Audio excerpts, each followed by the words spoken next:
누가복음 17장 1절부터 10절의 말씀을 함께 읽겠습니다. 예수께서 제자들에게 이르시되 실족하게 하는 것이 없을 수는 없으나 그렇게 하게 하는 자에게는 바로다. 그가 이 작은 자 중에 하나를 실족하게 할진대 차라리 연자 맷돌이 그 목에 매여 바다에 던져지는 것이 나으니라. 너희는 스스로 조심하라. 만일 내 형제가 그 일을 범하거든 경고하고 회개하거든 용서하라. 만일 하루에 7번이라도 내가 죄를 짓고 7번 내게 돌아와 내가 회개하노라 하거든 너는 용서하라 하시더라. 사도들이 주께 여짜오되 우리에게 믿음을 더하소서 하니 주께서 이르시되 너희에게 저같이 할 만한 믿음이 있었더라면 이 뽕나무로 뿌리가 뽑혀 바다에 심기어라 하였을 것이요 그것이 너희에게 순종하였으리라. 너희 중 누구에게 밭을 갈거나 양을 치거나 하는 종이 있어 밭에서 돌아오면 그대로 옷과 앉아서 먹으라 말할 자가 있느냐. 도리어 그대로 내 먹을 것을 준비하고 띠를 띠고 내가 먹고 마시는 동안에 수종 들고 너는 그 후에 먹고 마시라 하지 않겠느냐. 명한대로 하였다고 종에게 감사하겠느냐. 이와 같이 너희도 명령 받은 것을 다 행한 후에 이르기를 우리는 무익한 종이라 우리가 하여야 할 일을 한 것뿐이라 할지니라.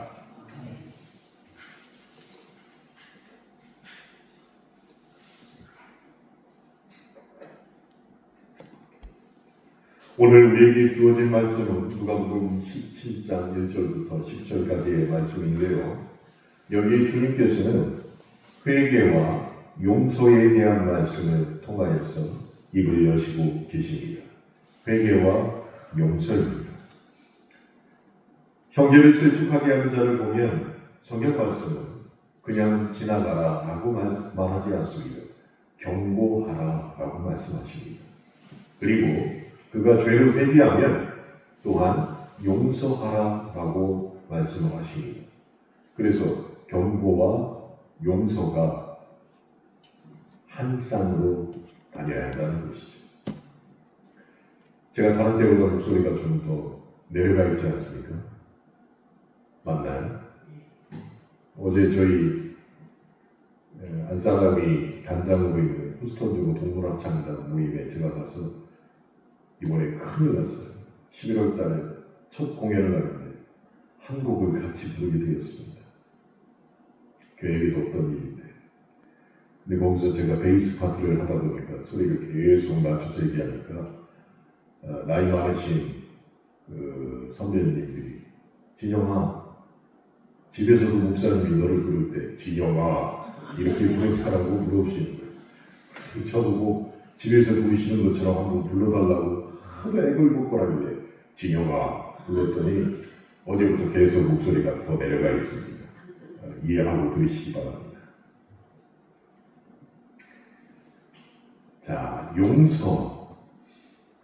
용서라는 말을 우리는 가볍게 우리의 입술에 올릴 수 있습니다. 내 일이 아니면 말이죠. 용서하는 대상이 다른 사람의 일이라면 우리 너무나도 가볍게 용서라는 단어를 입에 올리냐는 것이. 그런데 그것이 내 일이 되면 실상 현실에서 내 일이 되면 용서는 죽기보다 싫고 나에게 너무나 어려운 일이 되는 것이 나에게 닥친 용서하는 일이에요. 다른 사람은 쉽게 말할 수 있습니다. 그러나 내 일은 너무나도 어렵고 죽기보다 싫은 게 용서라는 것이에요. 그런데 오늘 본문을 읽어보니까 주님은 자신의 죄를 진심으로 회개하는 사람이 있다면 용서해라 이렇게 말씀하지 않으셨습니다. 하루에 7번이라도 용서해라.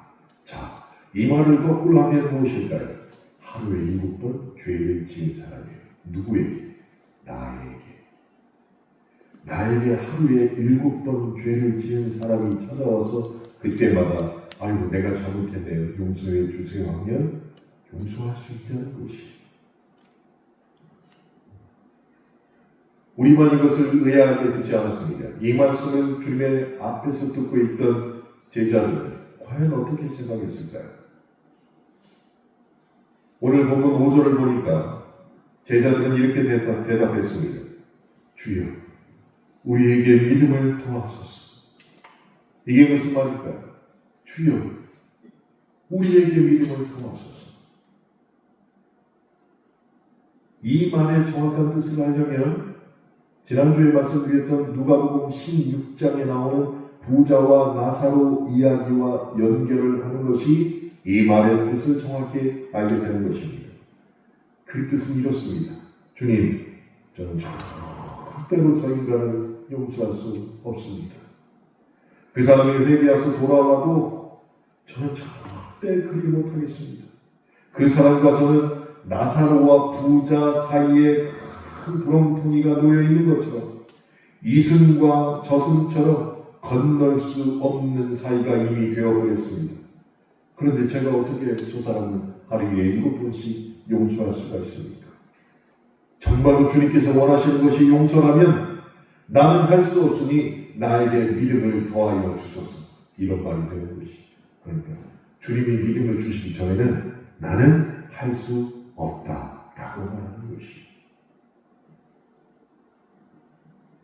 제가 이 구절을 읽으면서 제자들이 오죽하면 이런 말을 했을까라는 생각이 들었습니다.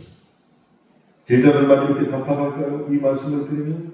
여러분, 살다 보면 우리도 내 힘으로 도저히 어쩔 수 없는 용서의 현실과 상황들을 마주하게 된다는 것이. 하박국도 그런 상황을 마주하게 되었습니다. 하박국은 그런 상황이 올 때 너무나 솔직하게 하나님을 원망했습니다. 하박국 1장 2절부터 4절 말씀을 제가 빠르게 읽어드리겠습니다. 여호와여, 내가 부르짖어도 주께서 듣지 아니하시니 어느 때까지입니까? 어찌하여 내게 죄악을 보게 하시고 패역을 보게 하십니까? 겁탈과 강포가 이 땅에 가득하고 세상은 둘로 나뉘어 서로가 목소리를 높이고 분쟁합니다. 나라의 복은 무너졌고 정의는 실현되지 않고 악인들이 의인들을 에워싸 정의를 굳게 합니다. 억울한 일을 당했을 때 하박국은 하나님께 이렇게 원망을 했습니다. 하박국만 그랬을까요? 시편에도 그런 말씀이 나옵니다. 나의 영혼이 잠잠히 하나님만 바라며 라는 구절을 여러분이 잘 아실 것입니다. 그런데 이 시편은 정말로 아름다운 구절과 단어로 시작하고 있지만 실제로는 의인이 당하는 억울함 속에서 끓어오르는 비탄의 노래가 이 시편의 내용이라는 것이. 정말로 하나님을 믿고 따르는 의인들이 당하는 그 억울함 가운데 하나님 앞에 나의 영혼이 아무것도 할 수 없기에 오직 주님만 잠잠히 바라봅니다. 비탄의 노래였던 것입니다. 하박국도 그렇고 시편 기자도 그렇습니다. 살다 보면 우리 역시 그런 일에 부딪히게 됩니다. 억울하지만 어디에도 하소연도 못하는 그런 일이 우리의 삶에 다가온다는 것이에요. 이런 일이 정말로 내 삶에 다가왔을 때 우리는 어떻게 반응합니까? 하박국 선지자처럼 하나님을 원망하고 디모데처럼 남몰래 속쓰리게 눈물을 훔칠 수도 있고 시편의 시인처럼 목 놓아 울부짖으며 노래할 수도 있습니다. 그런데 오늘 누가복음 17장에 나오는 제자들은 그나마 나은 것 같다는 생각이 드는 이유는 그들은 예수님 앞에서 직접 믿음을 더해달라고 말할 수 있었기에 차라리 우리보다 낫다라는 생각을 할 수 있게 된다는 것이죠. 이 말씀을 들은 주님께서는 그렇게 용서는 불가능한 일이라고 제자들이 목 놓아 얘기하는데도 믿음을 더한 큰 믿음을 내가 너에게 주리라 결코 그렇게 말씀하지 않으셨어요. 믿음을 더하여 주시옵소서 할 때 저 같았으면, 내가 예수님 같았으면, 그러냐 내가 큰 믿음을 주리라 이렇게 말씀하시면 용서 못하는 상황 가운데 위로도 받고, 그래 믿음을 통해서 내가 용서할 수도 있지라고 생각할 수도 있을 것 같은데 주님은 절대 그렇게 말씀하시지 않으셨습니다. 그리고 이렇게 대답하셨습니다. 겨자씨 믿음이라고 말씀하셨어요. 거기에서 겨자씨 믿음이라고 하는 것이에요. 여러분, 겨자씨 믿음이란 더 크고 더 많은 더 특별하고 능력 있는 믿음, 그런 것과는 전혀 상관이 없는 믿음입니다. 오히려 겨자씨 믿음은 어쩌면 우리 눈에 보이지 않을 뿐만 아니라 있어도 느끼지 못할 그런 믿음인 것이에요. 심지어 누구에게나 이미 있는데도 알아채지 못한 믿음이 내 안에 들어있는 겨자씨 믿음일 수도 있을 것 같습니다. 그런 것은 내 안에 들어있는 게 아니라 마치 땅속에 묻힌 부화처럼 믿음이 너와 동떨어져서 땅속에 묻혀 있어 보이는 것이 겨자씨 믿음인 것이. 근데 주님은 더 큰 믿음을 주시옵소서라고 외치는 제자들에게 그래 내가 더 큰 믿음을 주겠다라고 말씀하시지 아니하시고 겨자씨 믿음에 대해서 설명하고 있다는 것이 동문서답입니다. 왜 주님이 그런 말씀을 하셨을까요? 저는 이것을 설명하기 위해서 디모데 전서의 말씀을 통해서 설명해 드리려고 합니다. 사도 바울도 바로 이런 비슷한 경험을 했습니다. 누구에게? 아들과 같이 생각했던 디모데에게. 디모데가 이런 용서하지 못한 난처하고 억울한 상황에 처한 것을 사도 바울이 듣게 되었어요. 그래서 디모데에게 디모데 후서 1장을 써서 보내게 되었습니다. 디모데 후서, 말씀드린 대로 사도 바울이 믿음의 아들 디모데에게 보낸 편지입니다. 바울이 정말로 친자식같이 아꼈던 인물이 디모데였어요. 그래서 디모데 후서 1장 4절 말씀을 보면은 내 눈물을 생각하여 보기를 원하는 내 기쁨이 가득하게 하려 함이니 라고 인사말을 시작하고 있습니다. 무슨 뜻입니까? 바울은 디모데가 매일 밤 눈물로 지샌다는 소식을 듣게 된 것이에요. 아니 생각해보세요. 아들이 매일 밤 나와 떨어져 있는데 밤마다 울면서 잠에 드는 모습을 다른 사람을 통해서 듣게 되었다는 것이. 그러면서 왜 디모데가 그런 상황에 내몰렸는지에 대해서 바울은 침묵하고 있습니다. 직접적으로 말하고 있지 않습니다. 그렇지만 디모데 후서를 읽어보면 디모데가 목회하고 있던 에베소 교회에 아주 힘들었던 일이 있다는 것을 우리는 유추해낼 수 있다는 것이에요. 자, 왜 그런 문제들이 일어났을까요? 첫 번째는 목회자가 너무 젊었습니다. 디모데가 너무 젊었다는 것이. 그래서 나이 많은 교인들에게 디모데가 무시를 당하기 시작했던 것이.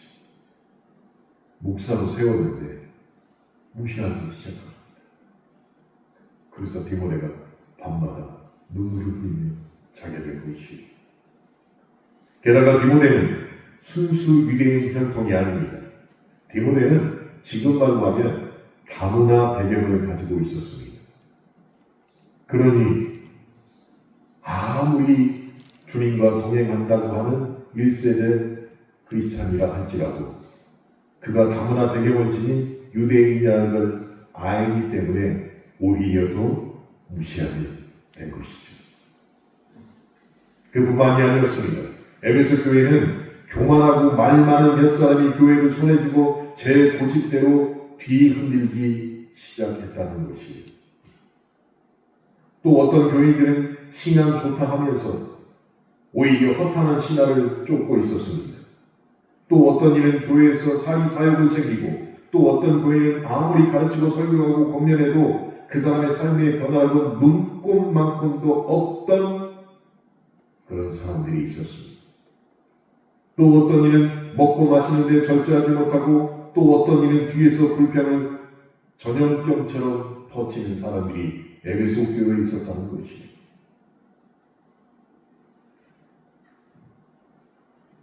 이렇게 상황을 설명하다 보니까 한마디로 그 당시에 디모데가 목회하는 에베소 교회가 어떤 교회인가요? 골치 아픈 교회가 된 것이에요. 골치 아픈 교회. 교회 안에 이런 사람들이 곳곳에 가라지처럼 심겨 있으니까 목회를 다시 시작하는 젊은 디모데가 얼마나 힘들었는지 우리는 충분히 알만하지 않습니까?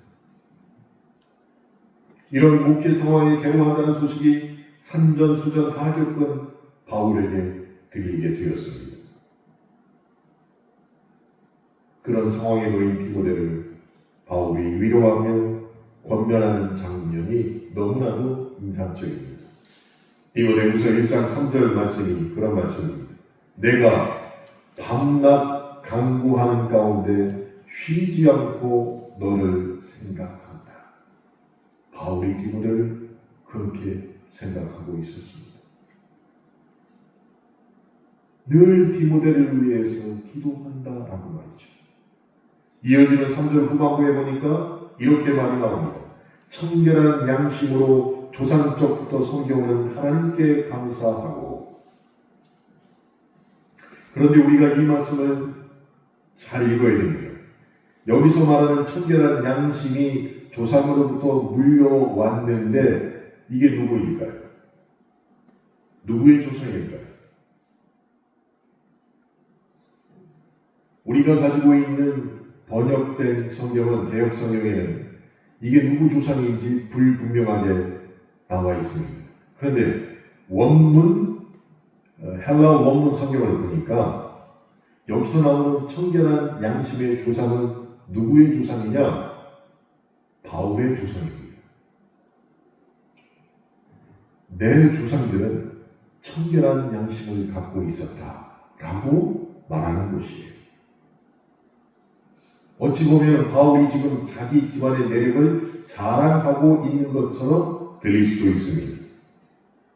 그러면서 바울은 나에게 청결한 양심을 주신 나의 조상들, 특별히 그들이 하나님을 섬기고 있었기에 그런 하나님께 감사한다라고 디모데에게 말하고 있는데 마치 자랑처럼 들리는 고백이 되었다는 것입니다.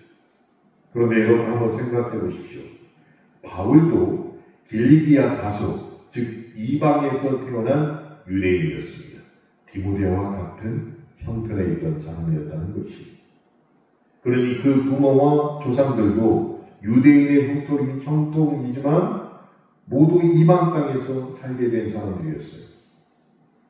그렇게 로마의 직접적인 세력으로부터 보호받고 있던 이 사람들이 유대를 떠나서 길리기아 다소에 살고 있으면서 도대체 어떻게 청결한 양심을 가진 자로 살았으며 그것을 후대에게 그대로 유산으로 전해줄 수 있을까? 결코 쉬운 일이 아니잖아요. 이방 땅에서 여호와 하나님을 섬기며 양심적으로 산다는 것이 어찌 쉬운 일이겠습니까? 근데 바울은 디모데에게 자랑처럼 이렇게 말하고 있는 것입니다. 내 엄마 아빠, 내 할아버지와 할머니는 모두 청결한 양심으로 살았고 나도 그걸 이어받아서 그게 나의 자랑이다.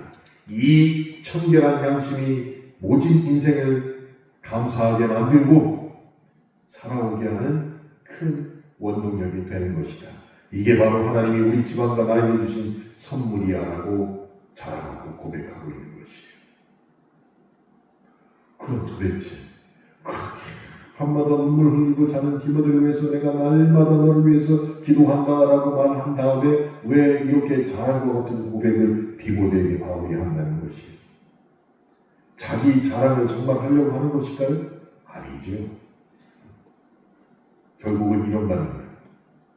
너도 그런 하나님의 선물을 이미 가지고 있기에 그러니 힘내라, 이런 뜻이. 나에게 청결한 양심을 주신 하나님이 너에게도 그런 복을 주셨다, 너희 집안에도 그런 복을 주셨다, 이 말씀을 하고 싶었던 것이에요. 그 말씀이 바로 디모데 후서 1장 5절에 나오는 말씀입니다. 이는 내 속에 거짓이 없는 믿음이 있음을 생각하라. 이 믿음은 먼저 내 외조모 로이스와 내 어머니 유니게 속에 있더니 내 속에도 있는 줄 확신하노라. 바울에게는 청결한 양심이 있었다면 디모데에게는 유산으로 물려받은 무엇이 있었습니까? 거짓 없는 믿음이 있었다는 것이. 그 믿음이 지금 이 암울한 현실을 딛고 일어설 힘이라고 바울은 아들과 같은 디모데에게 말하고 있는 것입니다. 그리고 이미 네 안에 있다라고 확신하노라 라고 말하고 있는 것이에요. 디모데, 이 사람도 소아시아 남부에서 태어나 자랐습니다. 바울처럼 이방 땅에서 살았습니다. 그 어머니와 외할머니도 유대인의 혈통이지만 이방 땅에서 살았습니다. 게다가 그들의 남편은 모두 유대인이 아니라 이방 사람들이었습니다. 상식적으로 이 가족은 하나님에 대한 믿음을 지킬 수 있는 환경이 결코 아니었다는 것이에요. 그런데 바울이 지금 뭐라고 합니까? 거짓 없는 믿음이 내 외할머니와 어머니로부터 이어져 왔다라고 말하고 있는 것이에요. 여러분, 자유 대한민국에서 사는 그리스도인 여러분, 그런데도 부부 중에 한쪽이 믿지 않으면 신앙생활하기가 힘들다는 것은 사실이지 않습니까? 안 오셨으니까 얘기해요. 우리만 하는. 아니, 전원수 집사님이 믿음 갖기 전에는 신앙생활하기 쉬우셨어요, 집사님? 어려웠죠. 근데 같이 주일날 예배 나오니까 훨씬 편안해지셨죠. 응? 지금도 그러는데 이 당시에는 얼마나 더 어려웠겠네요. 남편들은 다 이방인이었습니다. 그런데 이방 땅에 살면서 거짓 없는 믿음으로 살기가 얼마나 어려웠는데 그들은 그 일을 해냈다는 것이에요.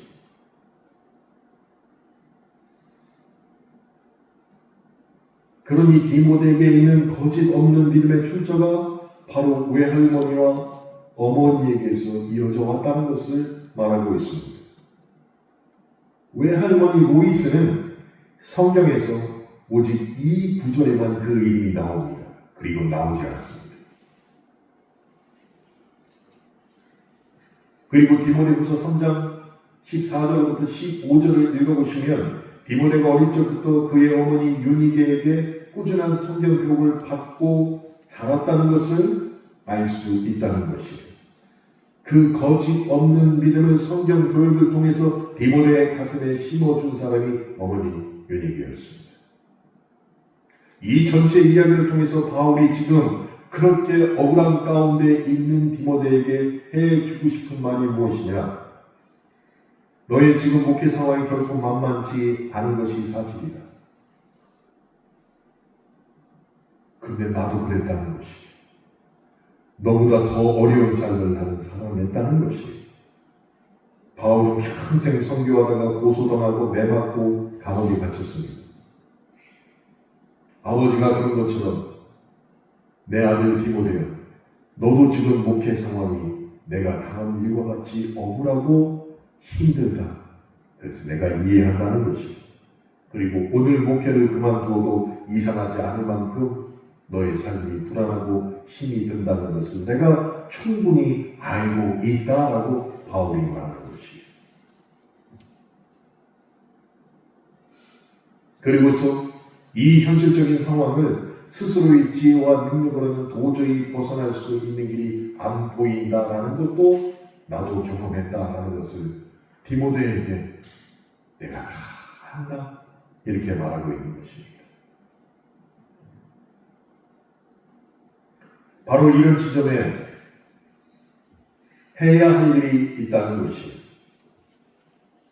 그런 형편에 처한 사람, 바울이 경험했고 디모데가 경험했고 우리의 일상생활 가운데 그런 억울한 일이 당하고 용서하지 못할 일이 나에게 다가오면 반드시 그것을 벗어나기 위해서 1차적으로 해야 될 일이 있다라고 바울이 디모데에게 말하고 있습니다. 그게 무엇이냐?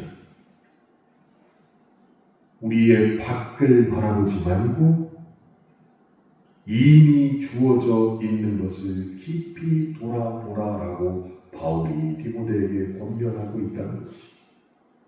나도 다 그런 경험 해왔다. 너무 힘들고 지금이라도 그만두고 때려치고 싶은 때가 많았다. 그런데 그때 그렇게 밖을 보는 게 아니라 내 안을 들여다보니까 나의 조상들이 나에게 청결한 양심을 준 것을 깨닫게 되었다. 너도 마찬가지야. 더 이상 밖을 바라보지 말고 네 안을 들여다봐라. 네 안을 들여다보니까 네 안에는 거짓 없는 믿음이 유산으로 있다는 것을 발견하지 않았냐라고 바울이 말하고 있는 것이. 그리고 그 은사들은 비범하고 특별한 것이 아니라 바울과 디모데에게 이미 주어져 있었다는 것을 지금 다시 한번 디모데에게 주지시키고 있는 것이에요. 여러분, 단순히 그것이 바울과 디모데의 기질이라면 언제든지 벗어버리고 던져버릴 수 있습니다. 그러나 그것이 하나님이 주신 선물이라는 것을 깨닫는 순간이 오면, 그것이 하나님이 나에게 주신 선물이다라는 것을 깨닫게 되면 고난을 뚫고 나갈 수 있는 원동력이 된다는 것이에요.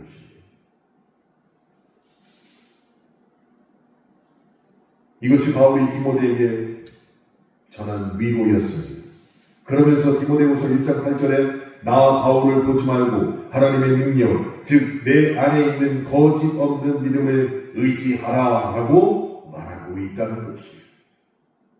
그러니 1절부터 8절까지 디모데의 상황을 안다, 나도 그래 봤다, 얼마나 억울하냐, 그러나 나에게는 청결한 양심이 있는 것처럼 너에게는 거짓 없는 믿음이 있다. 그러니 밖의 것을 보지 말고 네 안에 이미 주어진 것을 의지해라 라고 1절부터 8절까지 순서적으로 말하고 있는 것입니다. 하나님이 내 안에 이미 주어진 것들, 주신 것들, 이것은 크고 작음의 문제가 아니라는 것이, 그 능력의 크고 작음의 문제가 아니라는 것이, 중요한 건 무엇이냐? 그것이 하나님의 선물이라는 것이 중요합니다. 그래서 디모데 후서에 나온 바울의 이 내용을 누가복음의 말로 확 바꿔보면 무엇이 되느냐? 그게 바로 겨자씨 믿음이 되는 것이. 아무리 작을지라도 하나님이 주신 선물. 남들이 보기에는 내 안에 있는 게 아니라 땅바닥에 묻혀있는 보화처럼 알지도 못하고 어디 있는지 구분도 못하는 것 같은 그 작은 겨자씨 믿음이 하찮아 보일지라도 그것이 하나님이 나에게 주신 선물이라는 것을 깨닫게 되면 그것이 바로 청결한 양심이 되고 거짓 없는 믿음이 된다는 것을 알게 되는 것입니다. 그래서 디모데후서의 말씀과 누가복음의 말씀이 이렇게 교차될 수 있다는 것이에요.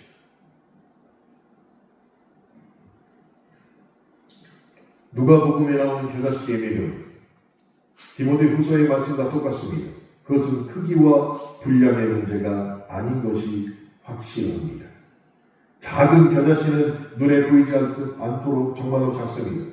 하지만 그 작은 겨자씨가 땅에 뿌리를 내리면 감당할 수 없는 덤불로 자라고 그 안에 온갖 새들이 깃들어서 쉼을 얻을 만큼 위력이 겨자씨 안에 생긴다는 것이. 그런데 많은 사람들이 겨자씨가 있는지도 모르고 그냥 불행의 길로 들어가 버리죠. 참지 못합니다. 용서하지도 못하고 금방 내 안의 것들이 내 입술을 거쳐서 밖으로 나오게 되는 것이. 내일이면 대전 침례교회 앞에 체육대가 있습니다. 물론 예보는 아침 7시까지 비가 오고 8시부터는 안 온다니까 그나마 다행인데, 저는 오늘 아침 10시부터 가서 조금 전까지 그거 다 네트 치고 행사 준비하고 그리고 경품 318만 원치 사다가 갖다 놓고 총 경품이 600만 원치가 됐어요. 그거 다 해놓고 와서 옷 갈아입고 여기 왔더니 막 다리가 후들후들 거려요. 그런데 사무총장이 노승경 사무총장하고 이런 얘기를 했습니다. 항상 노승경 사무총장을 도와주는 체격이 한 키가 190대로 퉁퉁한 전도사가 있었어요. 3년 동안 참 열심히 하고 참 잘 도왔습니다. 근데 올해는 보이지 않는 거예요. 그래서 제가 이상하다 생각해서 코스트코 가서 경품을 318만 원치 산 다음에 차에 실은 다음에 물어봤습니다. 아니 왜 오늘 그 점사 안 따라왔어? 늘 따라오더니 그랬더니 목사님 예 전도사 그만뒀어요. 그러는 거예요. 왜 딴 교회로 갔어요? 아니고요. 그저께 갑자기 오더니 목사님 할 말이 있습니다. 그래서 무슨 말인데? 목사님 저 사인 가겠습니다. 그래 우리 뭐 좋은 데로 가면 언제까지 있다가 나갈래? 지금 나가요. 하더니 나가버렸다는 거예요.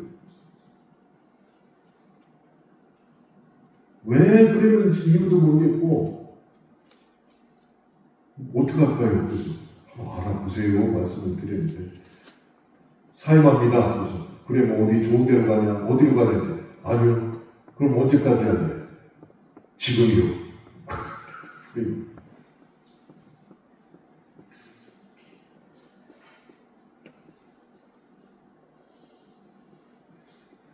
우리 안에 억울한 일이 당하고 참지 못할 일이 있을 때 나의 겨자씨 믿음은 어디 있는지를 바울과 디모데의 그 대화 내용을 보면서 우리가 찾아내야 한다는 것이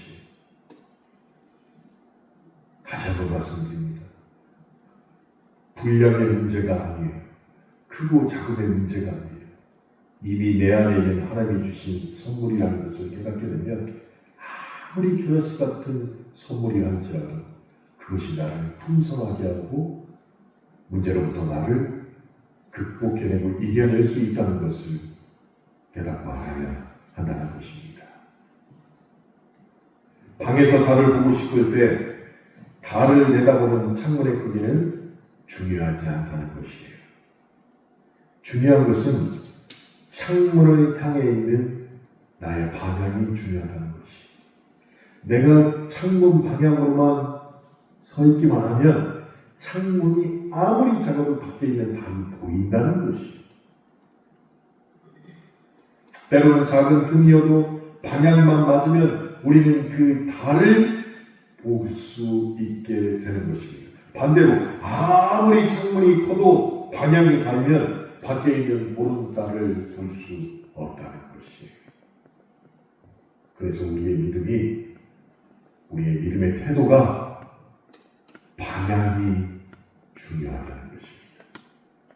나의 믿음의 태도는 어느 방향으로 서 있는가? 이게 중요하다는 것이에요. 주님은 겨자씨 같은 믿음이 온전히 하나님을 향해 던져진다면 우리가 할 수 없는 일들, 예를 들어 죽어도 용서 못할 사람이라 해도 하루에 7번이라도 용서할 수 있게 된다고 우리를 가르치고 있는 것입니다. 그리고 그 믿음은 특별한 사람에게만 있는 비범한 능력이 아니라 우리 모두에게 이미 주어진 작은 무언가, 즉 하나님이 주신 선물을 통해서 해낼 수 있다라고 말씀해 주고 계신 것이에요. 오늘 말씀, 본문 말씀에 이어지는 누가복음 17장 20절에 보면은요, 바리새인들이 하나님의 때가 언제 임합니까? 라고 주님에게 물어봅니다. 그러다 주님께서 누가복음 17장 21절에서 이렇게 말씀하십니다. 또 여기 있다, 저기 있다고도 못하리니 하나님의 나라는 너희 안에 있느니라 라고 말씀을 하셨습니다.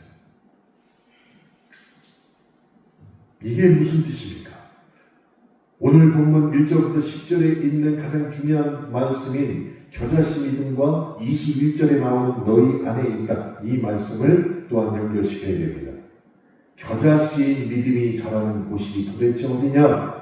그것이 하나님의 나라라는 곳이에요. 하나님의 나라. 그리고 그 하나님의 나라는 어디 있습니까? 하늘에 있는 게 아니라 우리 안에 있다라고 21절이 1절부터 10절의 말씀을 정리해 주고 있다는 것이에요.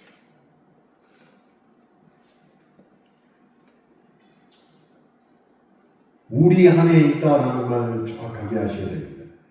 내 안에 있는 것이 아니라 어디에 있다고요? 지금 이렇게 우리 안에 있다.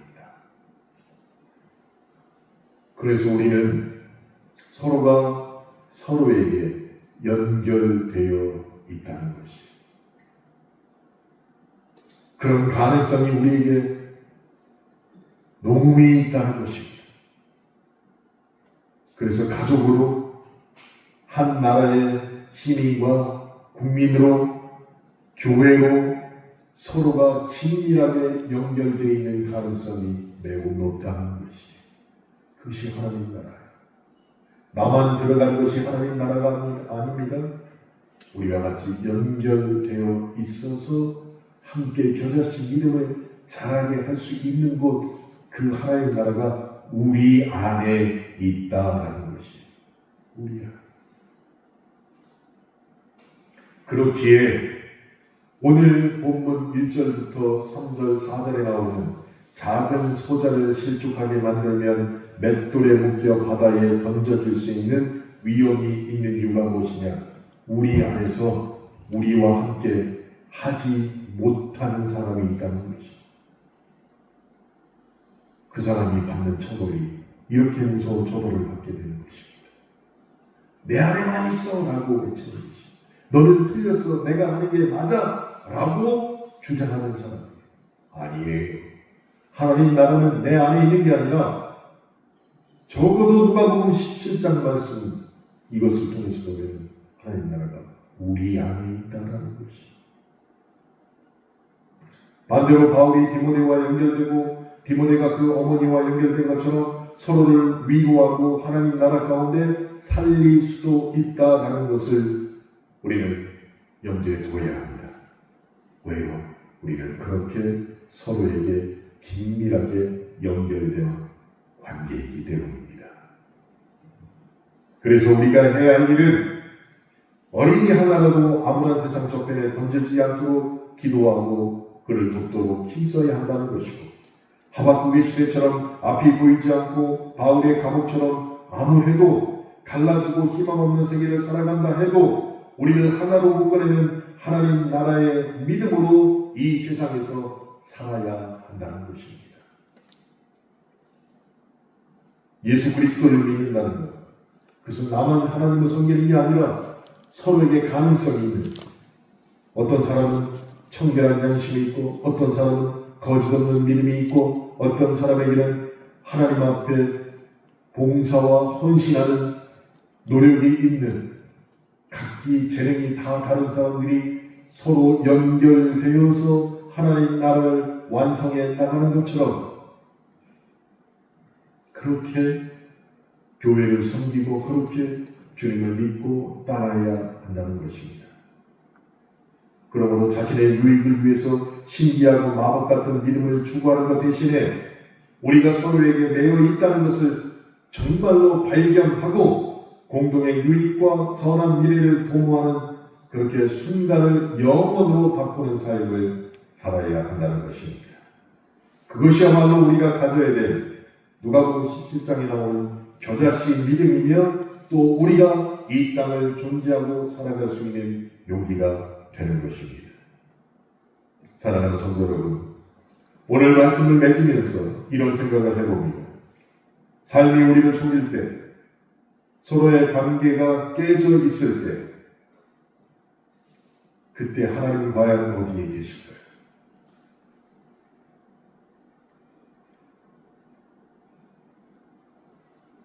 삶이 정말로 우리를 속일 때, 서로의 관계가 깨져 있을 때, 그때 하나님은 어디 계시냐는 것이.